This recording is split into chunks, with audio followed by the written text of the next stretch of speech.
সব মাত্রা ছাড়িয়েছে দ্রব্যমূল্য। প্রতিদিনই বাড়ছে কোনো না কোনো পণ্যের দাম। জীবন যাপনে চরম কষ্টে সাধারণ মানুষ। অভিযোগের ভাষাও যেন হারিয়েছেন তারা। আর কোনোভাবেই দ্রব্যমূল্য নিয়ন্ত্রণে আনতে পারছে না সরকার। এমন বাস্তবতায় সোমবার দুপুরে পণ্যের দাম নিয়ন্ত্রণ নিয়ে আন্তঃমন্ত্রণালয় বৈঠক অনুষ্ঠিত হয়। কৃষিমন্ত্রী ডক্টর আব্দুল শহীদের সভাপতিত্বে বৈঠকে অংশ নেন খাদ্যমন্ত্রী সাধন চন্দ্র মজুমদার ও বাণিজ্য প্রতিমন্ত্রী আহসানুল ইসলাম টিটু সহ সংশ্লিষ্ট মন্ত্রণালয়ের সচিবরা। সভা শেষে কথা বলেন কৃষিমন্ত্রী। দাবি করেন বাজারে নিত্যপণ্যের মূল্য সহনীয় পর্যায়ে আছে। সন্তুষ্টি প্রসঙ্গে মন্ত্রীর জবাব, সব কাজে সন্তুষ্ট হতে হবে এমন কোনো কথা নেই। এগুলা তো অতীতে একটু দাম বাড়লে রাস্তা গরম হয়ে যেত, এখন এগুলো তো নাই। ইরিলেভেন্ট কোয়েশ্চেন করার কোনো প্রয়োজন নাই। আপনি সাংবাদিক না হলেও, আমি না হলেও I know what is the journalism. আপনার সব ক্ষেত্রে সন্তুষ্ট হবে এমন তো কোনো কথা নাই। না আমি স্যাটিসফাই শব্দ বলবো কেন?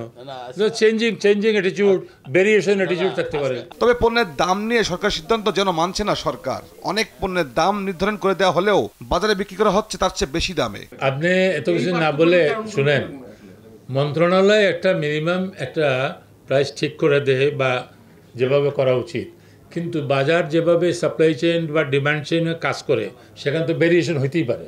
এটা তো সবসময়ই হয়।